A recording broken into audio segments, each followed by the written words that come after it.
Hey guys, and welcome to Petrol Ped. Now I often get asked, what's Petrol Ped all about? What are the kind of cars that you like to review? And I've got two answers. I like all cars, and that's why I try and get a mix on the channel of performance cars and family cars and petrol, diesel, hybrid, electric. I don't mind. 4 wheels, an engine and a motor, and that's all good for me. But my favourite kinds of cars are what I refer to as driver's cars. Those cars that are sport and driver oriented, that give that incredible driving feel. And behind me is one of the best driver's cars currently on sale in the UK. The only problem is you can't actually buy one.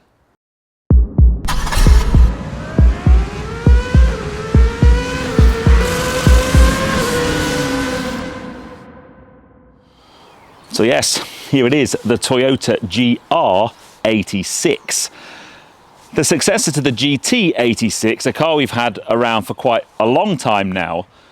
But let's just go back in time even further than that, a little bit of my car history, because I am a bit of a Toyota sports coupe fan. I have had 2 Celicas in my driving history, both with pop-up headlights. Sadly, we can't do cars with pop-up headlights anymore, but I do love a sports coupe. I love the sleek lines of them. And this has all of the ingredients to make an incredible driver's car. It's rear-wheel drive, it has a manual gearbox, and the GT86 had that. That was a platform shared with Subaru. By the way, the GR86 just stands alone. They don't have a Subaru version of it. Although I always quite like the styling of the GT86, for me it just never really had enough power. And I know the whole point of the car was that it wasn't too powerful, it was very playful. They even put it on super skinny eco tyres to give it more of a playful nature. But when they announced the GR86, my ears pricked up, because this has more power. So the GT86 had around about 190 or so horsepower. This 231 horsepower. So it's a little bit more performance, and I like the looks. And clearly lots of you guys did as well, because unfortunately the UK allocation, 2-year allocation for these cars is only about 430 or so cars. And they sold out in just 90 minutes.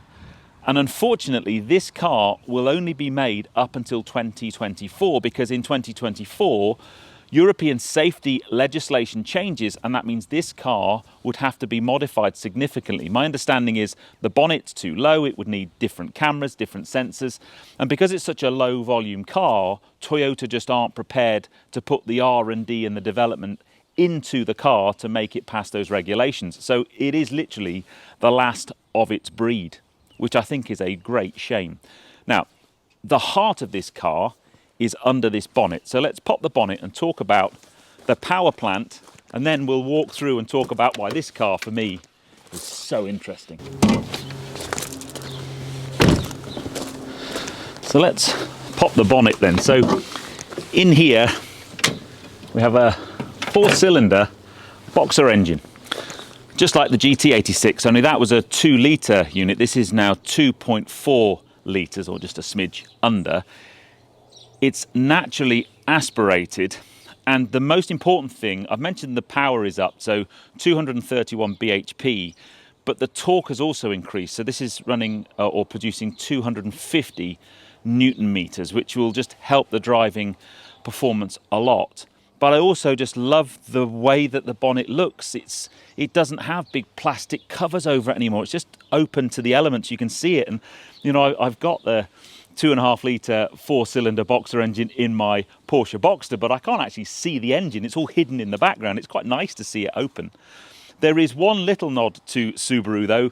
On this tiny little engine cover here, it just says Toyota and Subaru as a little nod because of the sourcing of the motor. Let's take a wander around the back, and then we think, so this is now coupled to a 6-speed manual box and rear-wheel drive. Now I must admit, I really do like the rear end styling, great exhausts.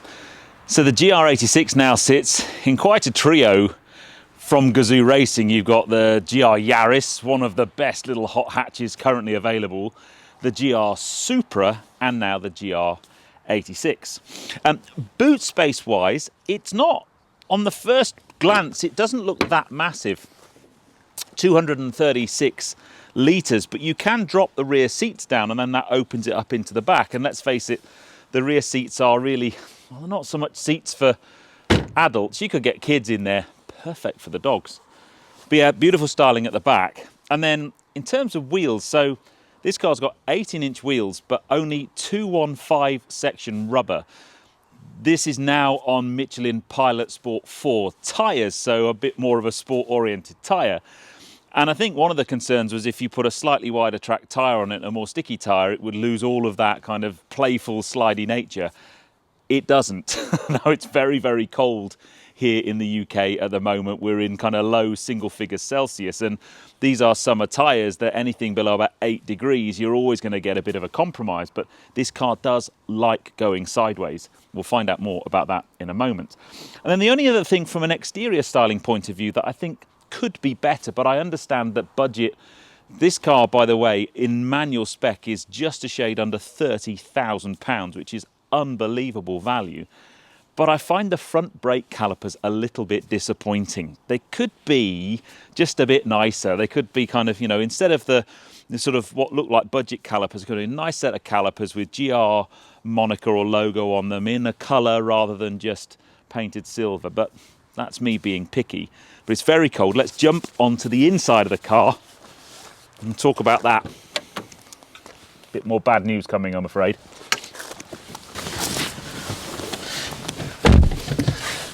Maybe bad news is being a little bit harsh. Let's get out the way. There aren't a huge amount of technology, gadgets and gizmos in this car. Let me just start it up, fire up the Boxer engine. It's got a very cool startup thing, kind of referencing the Boxer. The infotainment system, you can use Android Auto and Apple CarPlay, and I'd suggest you do that because it's very, very simple and very basic. It's quite easy to navigate, but it just feels a bit outdated. There are no, well, you get in here and you think, oh, where's sport mode? There is no sport mode or driving modes. There's no suspension settings. If you think about something like a Hyundai i30N, you get in there and there's about 1 billion possible combinations and permutations about how you set the car up. In here, none of that. It literally just has, there's no sport setting. There are 2 buttons here for performance, which we'll try a bit later. There's a track mode. So you push and hold this button, it puts it into track mode and it backs the traction control off just a little bit to give you a little bit of play and a little bit of slip. And then there's traction control all the way off, which we might try, but it's very, very slippy today, so probably not a great idea. But if you're wanting to be a complete drift hero, that's your button. And actually, you know, recently I've been bemoaning the lack of buttons. There are quite a few buttons. All of your climate control is there with proper buttons. There's heated seats, buttons on like a rocker switch, and that's pretty much it. Really nice driving position, a nice simple uncluttered steering wheel that you can get into a nice position. The dash looks a little bit dated. There's a central rev counter. It changes when you go into track mode. It's very simple display with not a great deal of information on it, but that's not a bad thing. And then a few of the materials are a bit iffy, but actually there's some nice kind of Alcantara feel on here with some spongy padding in it. And then let's talk about the good things. That this gearbox. So this is taken over from GT86. It is a 6-speed manual gearbox. It's lovely. The gear lever is quite high, so there's not a great deal of distance between the steering wheel and the gear lever, and then you've just got this really notchety, snickety change. It's really, really nice when you're on the move. And then this to some of the younger audience, by the way, this is called a handbrake. Now that'd be great for auto soloing and auto testing and handbrake turns and things, but yeah, proper handbrake. And that's it. It's simple and pared back. The seats they look great and they're very, very comfortable. As I said, the seats in the back, it's very limited space in the back there. There's no way on earth you're going to get to sit behind me. I've got my seat all the way back. So they're really more of a kind of a bit like a 911. The sort of, you know, yes, you could probably get an emergency person in there. There's Isofix in there for kiddie seats and things. Perfect for the 2 dogs. But mainly I think that's luggage space. But yeah, apart from that, I will forgive the simplicity of the cabin because I think that translates into the simplicity of the car. There's very little complexity in here. You can, by the way, spec it with an auto box that costs you more. I think it's then around about £31,000. But unless you literally don't have a manual driving license, I just do not understand why you would do that. This car needs to be a manual. Let's go for a drive and I'll explain why.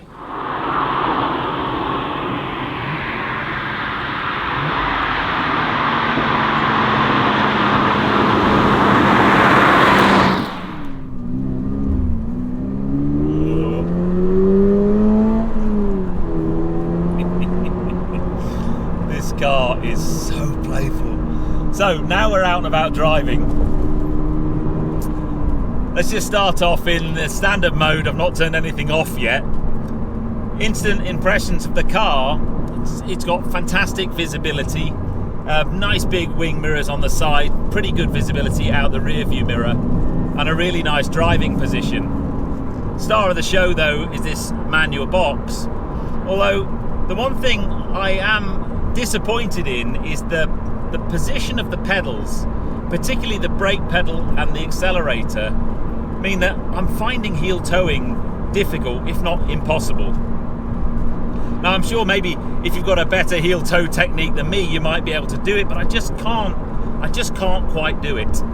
And there's no auto blip feature, so when you can kind of do a rev match without braking, but really to do the brake and rev match at the same time I'm finding quite difficult, and that is a shame.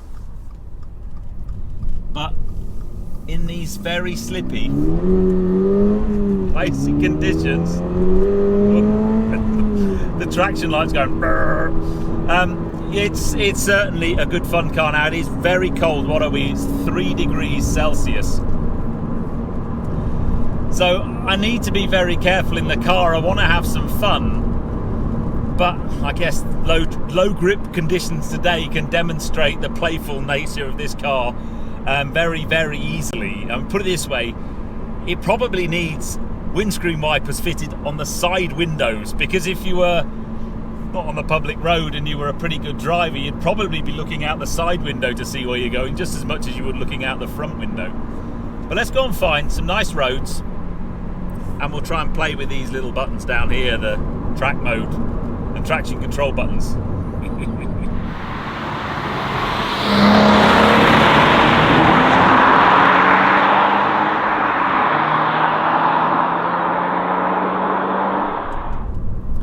Believe me, if you owned one of these, you would spend your weekends hunting out new roads to find, new roads to enjoy. You know, any kind of twisty B road, you'd be on the Ordnance Survey maps trying to find out all the local cool places to drive, because as soon as you can open this up down an interesting bit of road, that's when the car starts to communicate with you.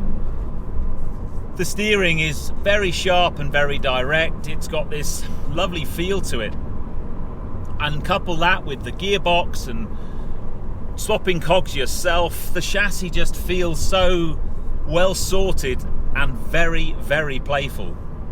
So even with everything on in the normal mode, you still have to be careful in this car, especially in low grip conditions like this. I think you have to be a confident and competent driver to drive one of these. It can catch you out. Normally, coming out of T-junctions or sharper corners, when you put a bit too much gas on, you'll just feel the back slip, and in normal mode, the traction control systems are quite aggressive, so they'll kick in and the little light will flash, and you should be okay. But what you really want to be able to do is play. So, what I'm going to do is, in the center console, there's a button that says track, and it's got a little traction control button on it. So you just hold that down for a couple of seconds, and the car now goes into track mode. The central display changes, you've got a little traction off, but traction's not fully off, it's just off enough to give you a little bit of slip. Drivers beware, it will slip. It's only got 215 section tyres on the back, and therefore when you come out of slippy corners and put a bit of gas on too much, it will. In fact, let me demonstrate. Let me find a bit of straight with nothing too much in the nearby vicinity to hit, and I'll just do a pull away in first in track mode, and I'll just show you what I mean. Here we go. Are we ready?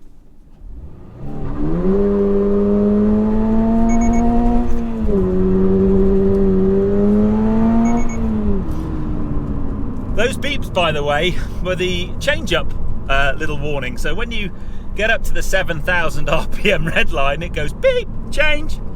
But yeah, you can basically sit there but it's nice and progressive. It doesn't feel like it's going to snap to one side like, I don't know, a Mustang or something. And you can just, as long as when it does go, as long as you don't panic and come off the throttle straight away, as long as you just feather the power, it's quite spectacular, especially coming out of a T-junction.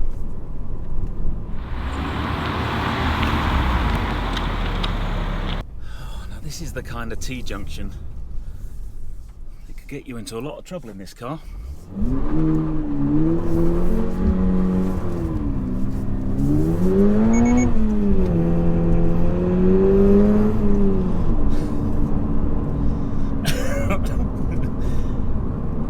Doing that a lot. That was all at like less than 30 miles an hour. This car is so tail happy, it's unbelievable. It reminds me a lot of my S2000 I had. I used to do that a lot, especially when the rear tyres were on their way out. Huge amounts of fun.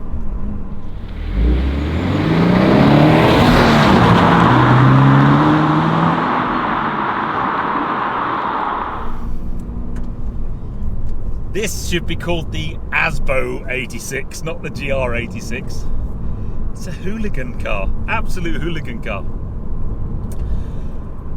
So, in this track mode, you get a lot of slip at the back, and the challenge is I'm on the public highway, so you can't be doing any massive Chris Harris power slides and that kind of thing. You need to go to a track or an airfield for that, but if you did, you'd have an amazing time. I remember driving GR Yaris and thinking with its rear wheel bias 4-wheel drive system that you might be able to kind of get the back slipping in that, and I think you have to be driving that quite quickly to do that. This, you really don't have to try very hard at all. And I know some drivers are going to think that's amazing and they're going to have great fun and they're going to find it a very playful car. For others, honestly, I think if you don't have the driving talent or the experience, then this is not the car for you. Either that, or you buy it and you don't stick it in track mode, don't turn the traction control off. Because in a lot of modern day cars, even when you turn the traction control off, there's so much mechanical grip that you have to be driving like a hooligan before you ever really lose grip. And that's not the case in this car. And I know it's very cold today, so the grip conditions are very, very poor. But my goodness me, is it a hoot. I mean, seriously, you're on your own, really. Once you're in this track mode, there's nothing to help you, and that's what I love about this car. Bizarrely, when you spec the manual gearbox, there's lots of the safety systems you don't get, so you don't get that annoying lane departure assistance that you get in almost every new car these days. There's none of that electronics helping you out. It's just you, the car, the road. Great steering, great chassis, great gearbox. Man, I love that. And I think about other driver-oriented cars. I mean, this car is it's under 1,300 kilos curb weight. So it's lightweight. I mean, it's not massively powerful, but the thing I love most about that is you can rev it out. You can go through, first, second, third gear up to 7,000 RPM, and you're not doing ridiculous speeds. You can really, really throw the car down a B road. It's a bit like something like an Alpine. They're loads more money. Cayman, I'm a big, my Boxster. Same kind of engine format, but my Boxster's way faster than this down a B road. But that doesn't necessarily translate into way more fun. This is where driving's at. This is like a Caterham with a roof. And that's a big compliment.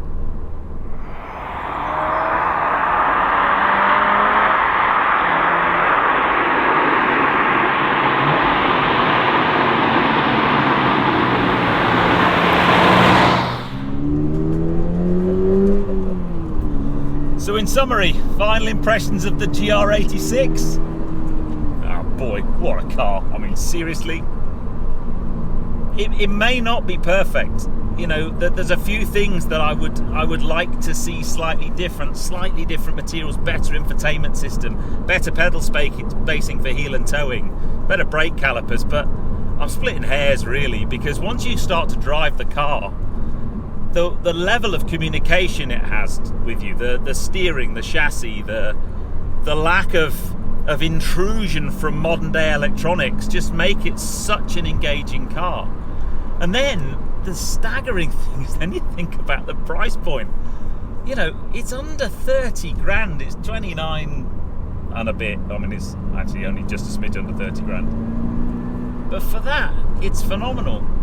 And it's such a shame that unless you've already got your order confirmed, you can't buy one. And I tell you now, these are going to be selling above list, because they're only going to be made for 2 years. They will be hailed as a future classic. I have absolutely no doubt in that whatsoever, because they are the last of a breed. You know, naturally aspirated, petrol, rear-wheel drive, manual gearbox, driver-oriented car that has some practicality thrown in as well. It's got good luggage space. I mean, this car's delivering, you know, I've been driving it quite hard, so, you know, between 25 to 30 miles per gallon, but on a longer run, if you drive it a little bit more efficiently, you're going to get mid-30s in this, I reckon. And that's good. But what a car. I mean, I'm only gutted I didn't see it coming, and I wasn't one of those lucky people in that 90 minutes where you could actually buy one. They got their money down, because anyone who's got one of these, you are lucky people. It's a stonker, an absolute stonker. In terms of drivers' cars, in terms of the things I like, bizarrely, it's not that fast. It's not that powerful. But I don't care. Oh, and you can't buy one. Bummer. Anyway, if you've enjoyed this one, give me a thumbs up. Comments below are always welcome, and if you haven't done so already, please subscribe to Petrol Ped for plenty more content to come. And I'll see you on the next film, guys. You take care. Drive safe.